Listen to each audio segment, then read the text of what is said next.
Continuing on in crazy news, this is in America, and on a highway in Phoenix, Arizona, they have those cameras that take a picture of your car if you go too fast down the road. If you're speeding down the road going really fast, cameras will take your picture and then they will mail you a ticket and you have to pay a fine. Well, a 24-year-old woman in Phoenix was arrested. That means she was taken to jail because, get this,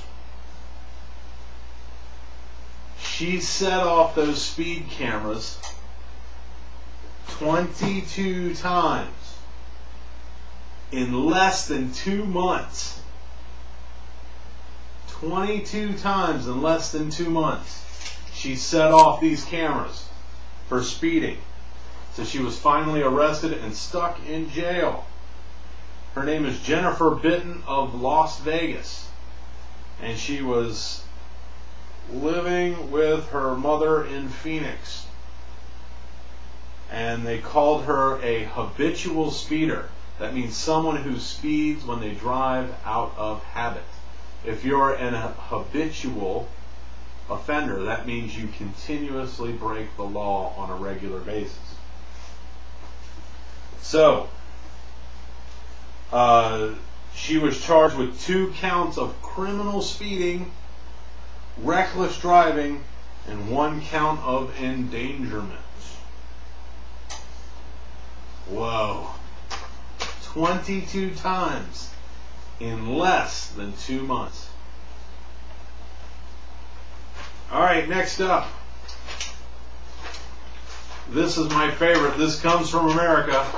I saved this for last because this is my favorite. In the state of Alabama. Alright, in Fairhope, Alabama. It's a small town in the state of Alabama. Check this out.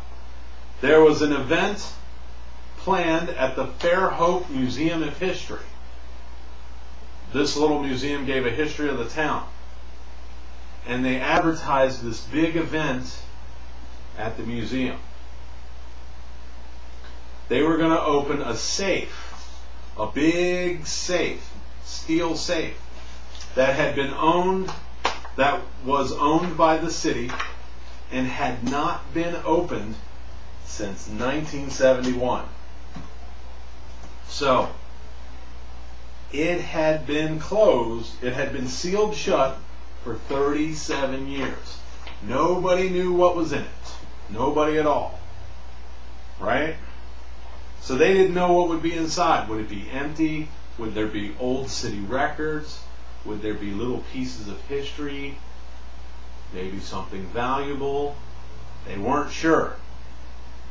So, they're all excited. They bring the press and photographers and everything else. They have a specialist come and take the door off of the safe. And guess what they found inside? The entire safe was full of marijuana. 37-year-old marijuana from 1971 filled the safe. They had no idea. They did a little investigating and realized that the safe was last used by the police as an evidence locker to store evidence for trial. So, a safe full of 37-year-old marijuana was what they found.